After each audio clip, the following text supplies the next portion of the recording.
졌더라. 아멘.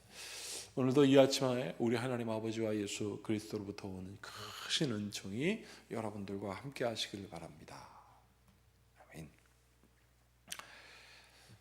오늘 우리가 말씀을 읽었는데요, 이 말씀의 끝자락에 보면 다윗의 아들 압살롬이 지금 아버지 다윗에게 어떻게 패륜을 하고 있는지 보여주고 있습니다.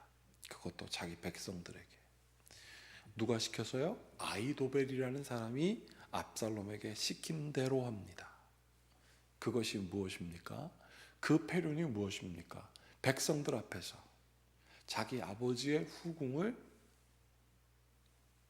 장막을 치워놓았다고 해서, 여러분 실내도 아니에요. 장막을 세워놓고 거기서 겁탈하는 거예요. 취했다라고 되어 있습니다. 여기 아주 점잖은 말로 동침이라고 되어 있으면, 여러분 이거 동침이 아니라 겁탈한 거죠. 성폭행한 겁니다. 강제로. 후궁이라 하였지만, 첩이라 하였지만, 여러분 아버지의 첩이고 아버지의 후궁이면 뭡니까? 두 번째, 세 번째 어머니 아니겠어요? 이것을 지금 압살롬은 하고 있습니다. 누구 때문에? 아히도벨이라는 사람 때문에 그렇게 하고 있습니다. 여러분, 이렇게 되게 됐다면 오늘 성경은 무엇을 얘기하고 있을까요? 제가 여러분 압살롬의 결말을 말씀드리겠습니다. 압살롬은 결국 죽게 됩니다. 아주 그 아버지의 마음, 다윗의 마음을 후벼파면서 죽게 됩니다. 다윗이 다시 왕이 되지만 자기 아들은 죽게 됩니다. 여러분, 심판이 그렇게 왔어요. 근데 이 심판은 결국 누구에게도 온 겁니까? 다윗에게도 온 거거든요. 여러분, 오늘 여기 성경에 뭐라고 했습니까? 하나님께서 자만한 사람이 어떤 심판을 겪게 될 것인지 하나님은 지금 우리로 하여금 알게 해 주시는 거예요. 그래서 오늘 설교 말씀의 제목은 자만한 사람이 맞이할 심판입니다. 여러분, 자만한 사람들은요, 이 자만이라는 말이 스스로 만족하다라는 말로 되어 있지만, 이 자만은요 스스로 만족할 수는 사실 없습니다. 옆에서 부추겨요. 자만한 사람들의 대부분의 특징이 다 우매하고 바보 같습니다. 옆에 있는 사람들이 말하면 당신이 잘합니다, 당신이 정말 멋져요 막 이러면 그거에 홀딱 넘어갑니다. 자기를 바라보지 않아요.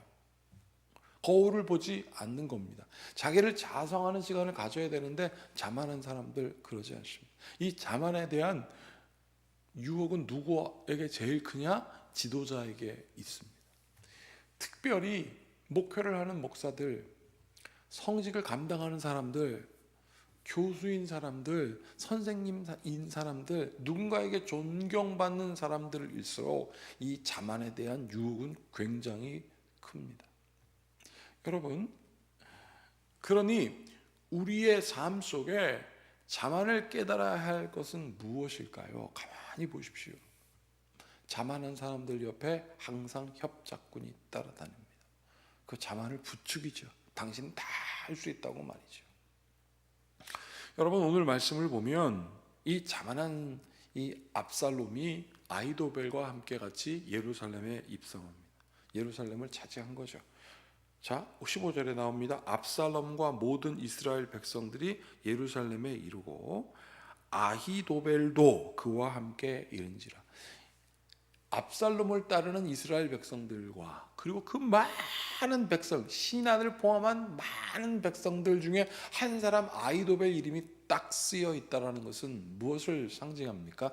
아히도벨이 지금 압살롬 여기까지 오기에 가장 유력한 역할을 했던 중요한 사람이라는 뜻이겠지요. 아히도벨. 16절, 이렇게 아히도벨과 압살롬이 자기들 따르는 백성들과 함께 입성을 하고 있는데 그때 다윗의 친구를 만납니다. 바로 후세죠. 후세가 압살롬 앞에 탁 서서 어떻게 합니까? 왕이시여 만세, 왕이시여 만세 합니다. 여러분, 그때 압살롬이 그 자만에 겨우 뭐라고 하냐면, 당신 아버지 친구 아니야, 근데 지금 여기서 못하는 거야 막 이러면서 거들먹거리죠. 그게 바로 17절입니다. 압살롬이 후세에게 이르되 이것이 내가 친구를 후대하는 것이냐, 내가 어찌하여 내 친구와 함께 가지 아니하였느냐 하니, 후세가 압살롬에게 이렇게 말합니다. 그렇지 아니하이다. 내가 여호와와 이 백성 모든 이스라엘의 택한 자에게 속하여 그와 함께 있을 것이니이다 라고 속이죠. 여러분, 이거에 그냥 홀딱 넘어갑니다. 19절, 또 내가 이제 누구를 섬기리이까? 그의 아들이 아니니까 내가 전에 왕의 아버지를 섬긴 것 같이 왕을 섬기리이다 아니다 라고 이렇게 압살롬을 속이죠. 자, 이렇게 압살롬은 거들먹거들먹대면서 이 모든 것들이 이제 자기가 장악했다라고 말합니다. 아버지의 친구까지 저렇게 얘기하는 걸 이제 뭐 어떡하겠느냐 말이죠. 그럴 때 아히도벨이 압살롬에게 이렇게 얘기를 합니다. 나한테 좋은 모략, 이것을 어떻게 또 권고히 할 것인지 확실하게 할 것이 있습니다. 그러면서 20절, 압살롬이 아히도벨에게 이르되 너는 어떻게 행할 계략을 우리에게 가르치라. 가장 중요한 사람이잖아요. 가르치라 라고 하니 아히도벨이 압살롬에게 이렇게 말합니다. 21절, 아히도벨이 압살롬에게 이르되 왕의 아버지가 남겨두어 왕궁을 지키게 한 후궁들과 더불어 동침하소서. 그리하면 왕께서 왕의 아버지가 미워하는 바 됨을 온 이스라엘 백성이 들으리니 왕과 함께 있는 모든 사람의 힘이 더욱 강하여지리이다 하니라. 아버지의 후궁까지 내가 다 거둬버렸다. 거둔 거 아니죠. 다 내가 빼앗아 버렸다. 그러니 아버지와 나는 이제 그게 섰다 이거예요. 완전히 갈라섰다. 근데 그 아버지 나한테 찍소리 못한다. 너희들 조심해. 이 강력함을 보여주라는 거죠. 뭘로요? 성적인 타락으로. 여러분, 다윗이 자만하여 있을 때 그 자기의 충신인 우리아의 아내 밧세바를 취할 때 성적인 타락 아니에요? 여러분, 암논이 다말을 탐할 때도 어떻게 했습니까? 성적인 타락 아니에요? 이런 것들이 계속 맞물려 갑니다.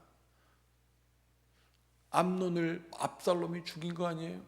그러니 이 압살롬은 자기 누이를 배다른 형 암논이 성적인 폭행을 했다고 그 암논을 죽여놓고 이제는 자기 아버지의 후궁을 백성들이 보는 앞에서 텐트 쳐놓고 그 괴성을 질러가면서 여러분 겁탈을 하고 있으니 이 성적인 타락이 어떻게 됐냐 말입니다.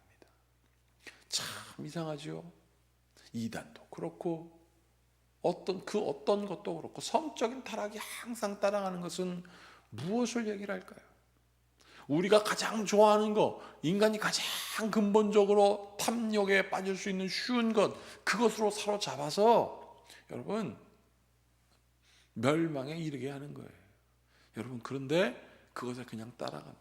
그래서 제가 오늘 설교 처음 시작할 때 지도자가 제일 경계해야 될 것은 자만이라 했고, 그 자만이 어떻게 오느냐면 제일 좋은 것부터 오는 거예요. 보고 싶고 만지고 싶고 탐하고 싶고 저 선악과처럼 말입니다. 하나님 없어요. 지금 이 압살롬에게 하나님이 있겠습니까? 그 자만의 팽창이 하나님보다 더 크게 된 거예요. 사랑하는 여러분, 저를 위하여 꼭 기도해 주십시오. 자만하지 않고 겸손한 주의 종 되게 하여 주시옵소서. 여러분들 스스로도 그렇게 기도하십시오. 주님, 자만하지 않아서 나를 부추기는 사람들 그 안에 꼬임에 들어가지 말게 하시고 내 스스로 자성하여 그것을 분별해낼 수 있는 능력을 허락하여 주시옵소서. 22절 23절 보십시오. 이에 사람들이 압살롬을 위하여 옥상에 장막을 치니 압살롬이 온 이스라엘 무리의 눈앞에서 창피한 것도 없지요. 그 아버지의 후궁들과 더불어 동침하니라. 23절 그때에 아히도벨이 베푸는 계략은 사람이 하나님께 물어서 받은 말씀과 같은 것이라. 아히도벨의 모든 계략은 다윗에게나 압살롬에게나 그와 같이 여겨졌더라. 하나님께 물어서 받은 말씀과 같은 것이다 라고 여기는 거죠. 사랑하는 여러분, 팽창 그렇게 된 거예요. 팽창.